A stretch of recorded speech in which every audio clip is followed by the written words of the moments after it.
Hi friends, ఎప్పుడైనా cabbage వడలు తిన్నారా? తినకపోయింటే ఒకసారి ట్రై చేసుకొని తినండి. మనం ముందుగా వడలకి ఎలా రుబ్బుకుంటామో అలానే రుబ్బుకోవాలి. అందులో కట్ చేసుకున్న క్యాబేజీ వేసుకోవాలి. తర్వాత చిన్న చిన్న ముక్కలు కట్ చేసుకున్న ఉల్లిపాయలు, పచ్చిమిరపకాయలు, కొత్తిమీర, కరివేపాకు కూడా అందులో వేసుకోవాలండి. అందులో కొంచెం సాల్ట్ వేసుకొని మంచిగా కలిసేలా కలుపుకోవాలండి. ఇలా కలుపుకున్న రుబ్బుని ఒక 5 మినిట్స్ పక్కన పెట్టుకోవాలండి. తర్వాత కళాయిలో కొంచెం ఆయిల్ వేసుకొని ఆయిల్ హీట్ చేసుకోవాలండి.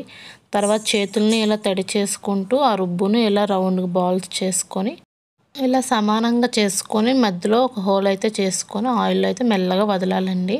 ఇలానే అన్ని వడలు చేసుకొని ఒక్కొక్కటిగా ఆయిల్లో వేసుకోవాలండి. ఇలా ఒక సైడ్ కలర్ వచ్చిన తర్వాత ఇంకో వైపు కూడా తిప్పుకొని డీప్ ఫ్రై చేసుకోవాలి. ఇలా వడలన్నీ మంచిగా డీప్ ఫ్రై అయిన తర్వాత ఈ కలర్లోకి వచ్చిన తర్వాత తీసి పక్కన పెట్టుకోవాలండి. ఇలా అన్నింటినీ తీసి పక్కన పెట్టుకోవాలి.